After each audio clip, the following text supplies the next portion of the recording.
Okay, students, are you able to see the screen? Yes, ma'am. Okay. Yes, ma'am. If you have any problem regarding yesterday's topic, you can ask me.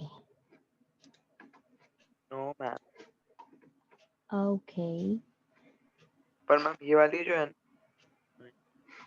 क्या पूछो? एक minute, यहाँ से बताओ एक बार, ये the end of the 18th century what steam engine was beginning to replace। Ma'am ये दोनों पेज दोनों लाइन बता दो। द एंड वाली ये है ना, By लास्ट the पैराग्राफ में end नीचे। of 18th century, Watt's steam engine was beginning to replace yes ma'am, ये hydraulic power. वाली और नीचे इन 1840 वाली। ठीक है, तो यहाँ पर क्या हो रहा था, 18th सेंचुरी के एंड में आते आते यानी 18वीं सदी जब खत्म हो रही थी, उस समय में वॉट के स्टीम इंजन ने रिप्लेस कर दिया था किसको? हाइड्रोलिक पावर को। पहले जो है वो लोग बाग, वहां के लोग बाग हाइड्रोलिक पावर का यूज करते थे, यानी कि वाटर पावर जो होती है उसका यूज किया करते थे। ठीक है, पानी से जनरेट जो एनर्जी होती है उसका यूज करते थे अपनी चीजों मशीनों वगैरह को चलाने में। लेकिन जब ये स्टीम इंजन का इन्वेंशन हुआ तो धीरे धीरे यहाँ पे इस चीज का रिप्लेसमेंट हो गया। हाइड्रोलिक पावर को किसने रिप्लेस कर दिया? स्टीम इंजन को। 1800 के बाद में स्टीम इंजन की जो टेक्नोलॉजी है वो बहुत ज्यादा डेवलप हुई और वो काफी वहां पर लाइटर और स्ट्रॉन्ग मेटल्स का भी यूज होने लगा उसको बनाने में, अच्छे मशीन टूल्स बनाने के लिए। और ये साइंटिफिक नॉलेज जो है पूरे उस समय बहुत ज्यादा पूरे इंग्लैंड में बहुत फैली थी। 1840 के अंदर, इन 1840 British steam engines were generating more than 70% of all European horse power.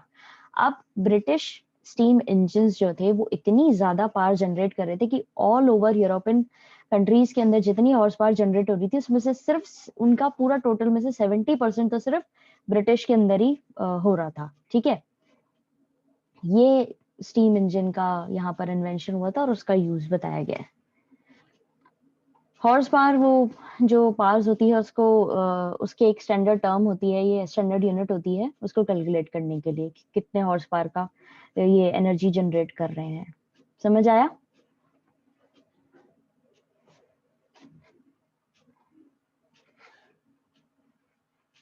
Hrithik समझ में आया? Yes ma'am. ओके, अब है कैनल्स और railways. Canals were initially built to transport coal to cities. Canals जो है स्पेशली शुरुआती तौर में क्यों बनाई गई थी? जिससे वो कोल जो है वो सिटीज तक ट्रांसपोर्ट कर सके वाटरवेज से। This was because the bulk and the weight of coal made its transport by road much slower and more expensive than by the barges on canals। अब क्या हो रहा था, हमने जैसे कि पढ़ा था कि पहले रोडवेज का इस्तेमाल कर रहे थे और रोड पर जो ट्रांसपोर्ट होता था उसका इस्तेमाल जो है वो ज्यादा महंगा पड़ता था इन लोगों को और उसकी स्पीड भी काफी कम थी, क्योंकि कोल का ट्रांसपोर्ट जो है वो काफी बल्क में होता था, काफी ज्यादा अमाउंट में होता था और उसका वेट भी काफी ज्यादा होता था। और उसी के कंपैरेटिवली जब ये ही चीज है ये लोग कैनल्स के रास्ते यानी वाटरवे से भेजा करते थे, तब वो उनको इजीली ट्रांसपोर्ट कर पाते थे, यानी आसानी से हो जाता था। एक तो महंगा भी कम पड़ता था और जल्दी भी हो जाता था। ठीक है, the demand for coal as industrial energy and for heating and lighting homes and cities grew constantly। अब जो डिमांड थी कोयले की वो बहुत ज्यादा बढ़ रही थी इंडस्ट्रियल एनर्जी के लिए भी और घर को गर्म करने के लिए और वहां पर चीजें लाइट अप करने के लिए, जलाने के लिए भी बहुत जरूरत पड़ रही थी। तो डिमांड बढ़ती ही जा रही थी कोल की।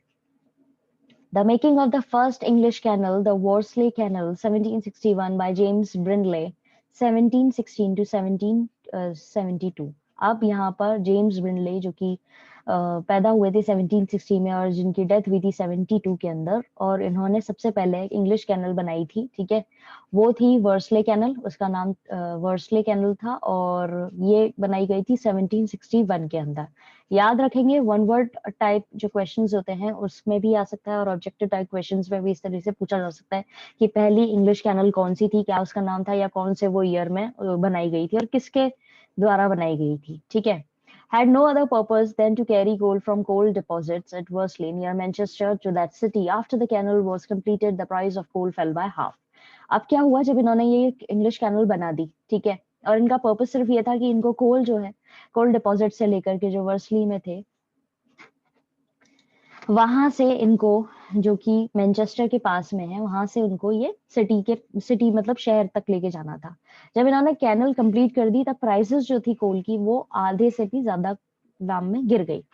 Canals were usually built by big landowners to increase the value of the mines, quarries or forest on their lands. अब कैनल्स जो है वो बनाई जाती थी बड़े बड़े जमींदारों के द्वारा, जिनके पास में बहुत ज्यादा माइंस, क्वेरीज या फॉरेस्ट हुआ करते थे उनकी जमीनों पर। ठीक है। The confluence of canals created marketing centers in near towns. अब ये confluence जो है कैनल्स की, कई सारी कैनल्स बनाई गई थी, वो स्पेशली उस जगह पे बनवाई जाती थी जहाँ पे जो मार्केट सेंटर्स हुआ करते थे, नए शहर जो डेवलप हो रहे थे, जो एक मार्केटिंग सेंटर की तरह डेवलप हो रहे थे, वहां पर उस तरीके उनको कनेक्ट कर पाए, इसीलिए वहां पे कैनल्स बनाई जाती थी। The city of Birmingham, for example, owed its growth to its position at the heart of a canal system connecting London, the Bristol channel and the mercy and the हम्बर reverse. अब यहाँ पर जो city है Birmingham की, वो example के तौर पे देखा जाता है कि वो बहुत ज्यादा ग्रो कर रही थी उस समय, अपनी पोजीशन अच्छी बन रही थी उसकी, और वहां पर वो क्या एक हार्ट ऑफ कैनल सिस्टम की तरह देखी जाती थी, क्योंकि वो कनेक्ट करती थी लंदन को, ब्रिस्टल चैनल को, मर्सी को और हम्बर रिवर्स को। ये एक ऐसी जगह थी जहां से ये सारी चीजें कनेक्टेड थी। From 1760 to 1790, 25 new canal building projects were begun. अब 1760 से 1790 के बीच में 25 नए कैनल बिल्डिंग प्रोजेक्ट्स जो है शुरू करे गए थे। In the period known as the canal mania from 1788 to 1796। और समय जो था उस समय, उस पीरियड को बोला गया था कैनल मेनिया, क्योंकि बहुत सारी कैनल्स का वहां पे उन्होंने प्रोजेक्ट शुरू कर दिए थे। There were another 46 new projects and over the next 60 years more than 4000 miles of canals were built. अब आने वाले समय में और 46 न्यू प्रोजेक्ट्स जो है वो शुरू कर दिए गए थे,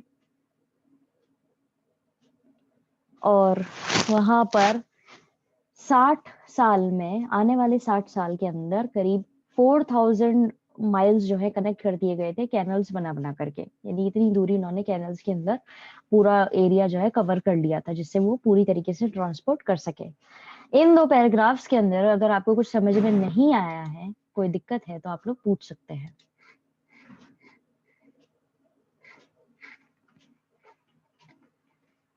no ma'am. Okay okay.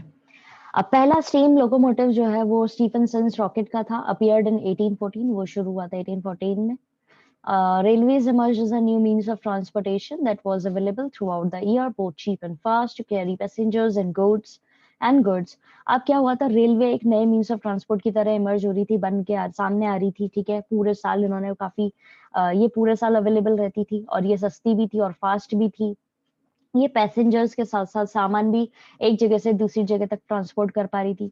They combine to inventions, इसके अंदर दो इन्वेंशंस थे, the iron track which replace the wooden track in 1760s and the haulage along it's by steam engine. अब इसके अंदर दो इन्वेंशंस थे। पहला तो आयरन ट्रैक, यानी कि आयरन के बने हुए ट्रैक जो है वो रिप्लेस कर दिया था उन्होंने। ठीक है, वुडन ट्रैक को, पहले लकड़ी के ट्रैक बनाए जाते थे 1760s के अंदर वो, और दूसरा the haulage along it by the steam engine. जो स्टीम इंजन के साथ में हॉलेज था, जो सामान लोगों को लेकर के जाता है या इधर से उधर लेके जाता है, वो भी इसके साथ में एक इन्वेंशन हो गया था। The invention of the railways took the entire process of industrialization to a second stage। अब जैसे ही रेलवे का इन्वेंशन हुआ, यानी रेलवे सिस्टम शुरू हुआ, तो उससे क्या हुआ, इनका जो ये इंडस्ट्रियलाइजेशन था वो एक अलग लेवल पे चला गया, एक अलग स्टेज पे पहुंच गया। आसानी से सब लोग पार कर पा रहे थे ना एक जगह से दूसरी जगह को, और सामान भी एक जगह से दूसरी जगह पार हो पा रहा था, इसीलिए। ठीक है। In 1801, Richard Trevithick, 1771 to 1833, had devised an engine called the Puffing Devil that pulled trucks around the mines where he worked in Cornwall. अब क्या हो रहा था 1801 के अंदर, जब ये इंडस्ट्रियलाइजेशन सेकंड स्टेज पर पहुंच गया था, तो एक व्यक्ति है रिचर्ड ट्रेविथिक करके, जिनका टाइम पीरियड रहा है 1771 से 1833। इन्होंने एक ऐसा इंजन बनाया था जिसका नाम इन्होंने दिया था पफिंग डेविल। ये क्या करता था, ये ट्रक्स को खींचता था, माइंस के आसपास जितने भी ट्रक्स होते थे उनको खींचता था जब वो काम कर रहे होते थे कॉर्नवॉल में। इस व्यक्ति ने काम किया है कॉर्नवॉल में। ठीक है। इन 1814 the railway engineer George Stephenson 1781 to 1848 constructed a locomotive. इन्होंने अब एक लोकोमोटिव बनाया था जिसको उन्होंने नाम दिया the ब्लचर, that could pull a weight of 30 tons up to a hill of 4 mph। अब क्या था ये जो द ब्लचर बनाया था इन्होंने, एक लोकोमोटिव इंजन था, ये क्या कर लेता था, ये 30 टन तक का भार जो है वो हिल के ऊपर खींच के ले जाता था। The first railway line connected the cities of Stockton, Darlington in 1825, a distance of 9 miles that was completed in 2 hours at speed of up to 24 kph, 15 mph, and the next railway line connected Liverpool and Manchester in 1830। अब पहला railway line जो बिछाया गया था वो कौन कौन से शहरों को जोड़ता था, स्टॉकटन और डार्लिंगटन को। 1825 के अंदर हुआ था ये करीब 9 मील की दूरी थी जो कंप्लीट होती थी 2 घंटे में, ठीक है। स्पीड थी 24 kph की।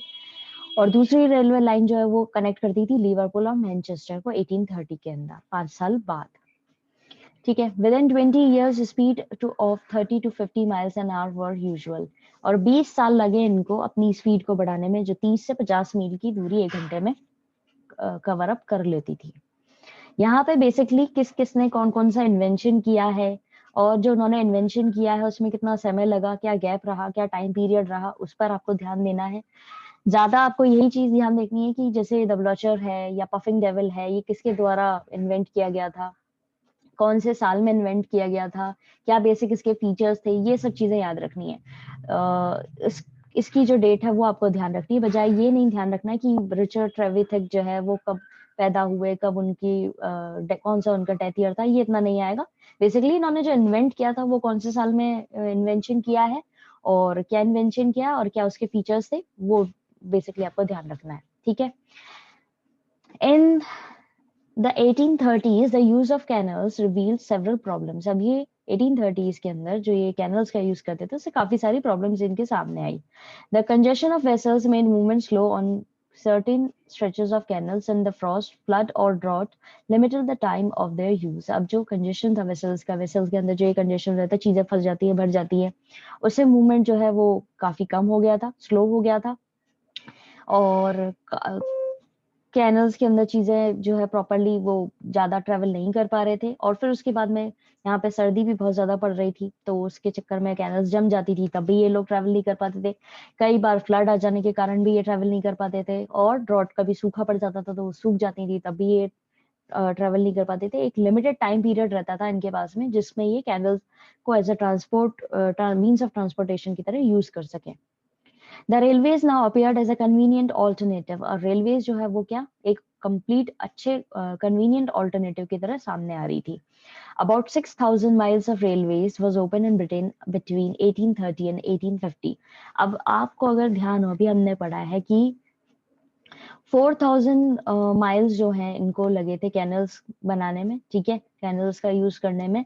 अब यहाँ पर रेलवेज जो है वो कितनी यूज कर ली इन्होंने, रेलवेज उन्होंने यूज कर ली थी, और उसको कितना ज्यादा डेवलप कर लिया था, 6,000 मील की दूरी जो है इन्होंने रेलवे लाइन से कनेक्ट कर दी थी।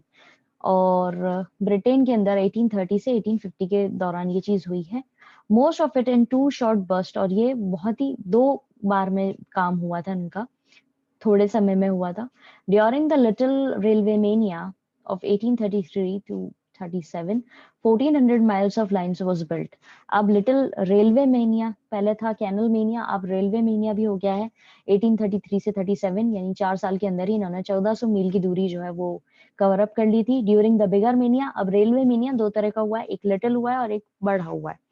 बड़ा जो हुआ है वो 1844 से 47 के बीच में है, और इसमें इन्होंने 9500 या 9500 माइल्स जो है वो कवर अप कर लिए थे, जो सेंशन हो गया था कि इनको ये इतना कवर अप कर लेंगे, यानी कि रेलवे ट्रैक्स बिछा देंगे और कनेक्ट कर लेंगे। तो आप ध्यान रखेंगे 3 तरह के मेनिया हमने पढ़े हैं। पहला तो है वो कैनल मेनिया, फिर दूसरा है अपना लिटिल रेलवे मेनिया, और फिर है बिगर रेलवे मेनिया, ठीक है।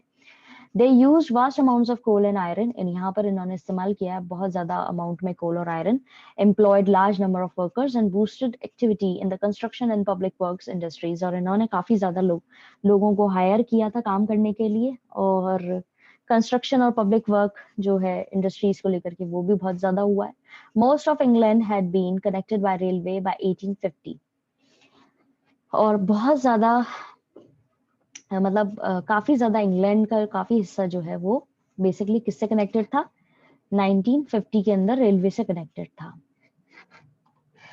कोई दिक्कत, किसी को कुछ चीज समझ में नहीं आई हो तो अभी आप लोग पूछ सकते हैं। No. किसी को कोई प्रॉब्लम नहीं है, आगे बढ़े। Yes, ma'am. ओके, अब है चेंज लाइफ। लोगों की लाइफ कैसे चेंज हुई थी इन बीते कुछ सालों में। यहाँ पे बहुत पॉसिबल हो पाया था हर एक इंडिविजुअल के लिए कि अपने टैलेंट को वो बाहर निकाल करके लाए और रेवोल्यूशनरी तरीके से अब उसमें चेंजेस लाए और अपने आप को एक्सप्लोर कर सके। In these years, therefore, it was possible for individuals with talent to bring out revolutionary changes. Similarly, there were rich individuals who took risk and invested money in the industries in the hope that profits could be made and that their money would multiply. अब उसी तरीके से जो rich individuals थे उन्होंने risk ली और अपना पैसा इन्वेस्ट करा इस तरह की इंडस्ट्रीज में, इस उम्मीद में कि इनको प्रॉफिट मिलेगा और इनका पैसा जो है वो मल्टीप्लाई होगा, यानी बढ़ेगा। In most cases this money capital did multiply. और कुछ केसेस में ये जो मनी इन्वेस्ट किया था उन्होंने, कैपिटल अमाउंट इन्वेस्ट किया था, जो बड़ा अमाउंट इन्वेस्ट करते हैं किसी भी बिजनेस के अंदर उसको कैपिटल अमाउंट कहते हैं, कैपिटल बोलते हैं, वो वाकई में मल्टीप्लाई हुआ भी। Wealth in the form of goods, income, services, knowledge and productive efficiency did increase dramatically. अब वेल्थ जो थी, जो गुड्स के फॉर्म में थी, इनकम के फॉर्म में थी, सर्विसेज के फॉर्म में थी, जो नॉलेज के फॉर्म में थी, उससे काफी ज्यादा वो ड्रामेटिक तरीके से, ड्रास्टिक तरीके से उसमें बदलाव आया और वो इंक्रीज भी हुई, क्योंकि वहां पर इंडस्ट्रियलाइजेशन चल रहा था और जो भी चीज ट्रेंड में आती है वो आपको पता ही है कि बहुत अच्छे बूम पर जाती है और बहुत अच्छा प्रॉफिट कमाती है। जैसे कि आज की प्रेजेंट सिचुएशन से इसको कंपेयर करें तो अभी आप लोग सब ऑनलाइन प्लेटफॉर्म पे पढ़ रहे हैं। अब क्या हो रहा है कि पहले लोगों को इतना पता नहीं था कि कैसे पीडीएफ कंट्रोल कन्वर्ट करना है, एप्लीकेशंस नहीं थी इतनी, और वीडियो कॉलिंग के लिए इतनी एप्लीकेशंस नहीं थी, लोग बाग इतने फेमिलियर नहीं थे इस चीज से। अब क्या धीरे धीरे नई एप्लीकेशंस भी बन रही हैं और नए तरीके जो हैं वो सामने आ रहे हैं, यूजफुल तरीके जो हैं अब सामने आ रहे हैं, नए टेक्नोलॉजीज आ रही हैं जिससे लोग बाग अब जैसे कि आप कंपेयर करें, अभी सब लोगों के पास में इतने स्मार्टफोन नहीं हुआ करते थे क्योंकि इतना यूज नहीं रहता था लोगों के पास में, लेकिन जैसे ही सब बच्चों की क्लासेस ऑनलाइन शुरू हुई और लोग बाग काम करने लगे इस पर ऑनलाइन प्लेटफॉर्म पर, तो सबने फोन खरीदे तो प्रॉफिट तो हुआ ही ना इन कंपनीज को जिन्होंने नए फोन्स निकाले थे, सस्ते दामों पर निकाले थे और ज्यादा फीचर्स के साथ में निकाले थे। तो इसी तरीके से क्या होता है, ड्रामेटिक तरीके से इंक्रीज हुआ था, जैसे अभी के समय में हुआ है वैसे ही उस समय भी हुआ था।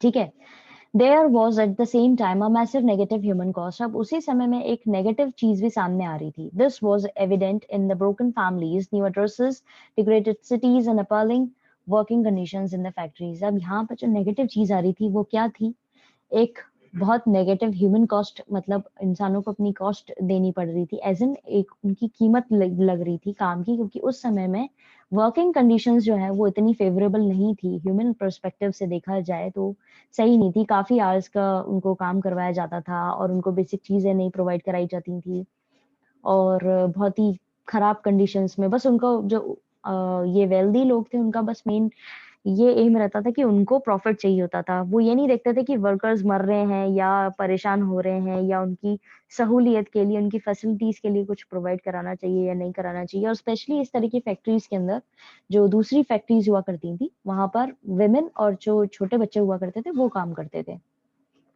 कोई पर्टिकुलर टाइम पीरियड नहीं होता था उनके काम करने का। ठीक है, कई बार फैमिलीज जो है वो अलग अलग रहती थी, नए एड्रेसेस हो गए थे उनके, सिटीज खराब हो रही थी, वर्किंग कंडीशंस जो थी फैक्ट्रीज में वो बहुत खराब थी, ये सब चीजें हो रही थी।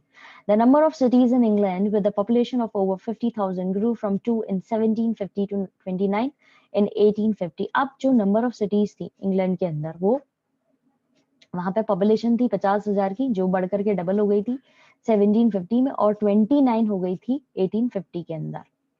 This pace of growth was not matched with the provision of adequate housing। अब एक शहर के अंदर बहुत सारे लोग बाहर से आकर के रहने लग जाएं तो ऐसा तो होता ही है ना कि वहाँ के रिसोर्सेज बढ़ जाते हैं। अब यहाँ पर क्या हुआ था, जगह नहीं थी लोगों के पास रहने के लिए, प्रॉपर सैनिटेशन का कोई तरीका नहीं था, साफ सफाई का कोई वो नहीं था, उनके पास प्रॉपर बेडरूम्स नहीं थे, वॉशरूम्स नहीं थे, क्लीन वाटर नहीं था पीने के लिए। ठीक है, क्योंकि पॉपुलेशन बहुत ज्यादा बढ़ रही थी, अर्बन पॉपुलेशन बहुत ज्यादा बढ़ रही थी इसलिए।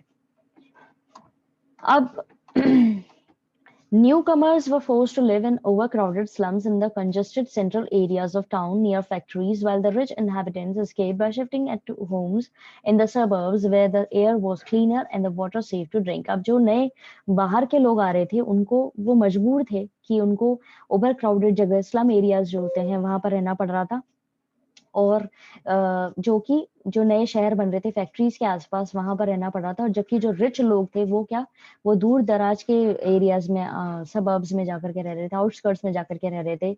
उन्होंने अपने घर वहां शिफ्ट कर लिए थे जहाँ पे हवा भी साफ थी और पीने का पानी भी सेफ था। ठीक है, किसी को कोई दिक्कत, कोई चीज नो समझ में मैम। नहीं आई और हो? ओके, यहाँ पर आपको एक फिगर दिया गया है कोल ब्रोकडेल का, Carpenters Row cottages build by the company for workers in 1783। यहाँ पर लेफ्ट, फार लेफ्ट, यानी कि ये जो लेफ्ट है, यहाँ पर ये कोल ब्रोकडेल के अंदर बनाए गए हैं, कारपेंटर्स रो के द्वारा कॉटेजेस बनाए गए हैं अपनी कंपनी के वर्कर्स के लिए। और दूसरी तरफ houses of the Darbys, the painting by William Westwood 1835। Darbys का घर दिखाया गया है कि डार्बी जो लोग थे उन लोगों का घर किस तरह का था।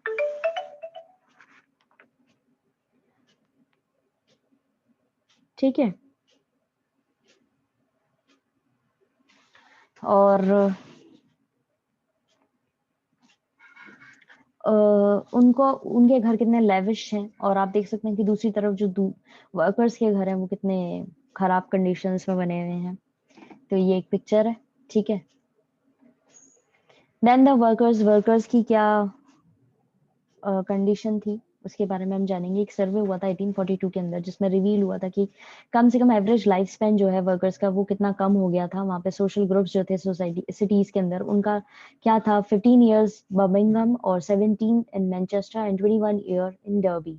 मोर पीपल डाइड, ज्यादा से ज्यादा लोग मर रहे थे, यंगर एज पे मर रहे थे, died at the younger age में in the new industrial cities than in the villages they had come from। जो नई सिटीज, इंडस्ट्रियल सिटी सेटअप हुई थी वहां पर लोग जल्दी मर रहे थे, यंगर एजेस पे खत्म हो रहे थे, बजाय उन विलेजेस के, कंपेयर किया जाए उन विलेजेस से जहां से लोग आए थे। Half the children fail to survive beyond the age of 5। और आधे से ज्यादा बच्चे जो थे वो 5 साल की उम्र से ज्यादा नहीं बढ़ पा रहे थे और वो मर जाते थे। The increase in the population of cities was because of immigrants rather than by an increase in the number of children born to the families who already live there. अब जो पॉपुलेशन इंक्रीज हुई थी शहर के अंदर वो जो immigrants बाहर से आकर के लोग बाग रह रहे थे उनकी वजह से हुई थी, ना कि उन बच्चों की वजह से जो वो लोग वहां पर फैमिलीज पहले से थी जो उनके बच्चे पैदा हो रहे थे उनकी वजह से पॉपुलेशन इंक्रीज नहीं हो रही थी, जो बाहर से आ रहे थे उनकी वजह से हो रही थी। Deaths were primarily caused by the epidemics of diseases that sprang from the pollution of water like cholera and typhoid or of the air like tuberculosis। अब pollution जो इनकी डेथ्स हो रही थी वो समय महामारी जो फैल रही थी, बीमारियां जो फैल रही थी उनकी वजह से थी। पानी एक तो पल्यूटेड था, पानी साफ नहीं था, उसकी वजह से कॉलरा और टाइफाइड फैल रहे थे, हवा खराब थी जिसकी वजह से ट्यूबरक्लोसिस फैल रहा था। More than 31,000 people died from an outbreak of cholera in 1832 के अंदर। जब कॉलरा बीमारी फैली तो करीब 31,000 लोग बाग मर गए थे। ठीक है, so we are running out of time, that's all for today. आज हम इतना ही पढ़ेंगे, आप अपनी प्रॉब्लम्स इकट्ठी कर लीजिएगा, हम आपके प्रॉब्लम्स कल की क्लास में डिस्कस करेंगे। ठीक है, have a nice day ahead students, God bless you all.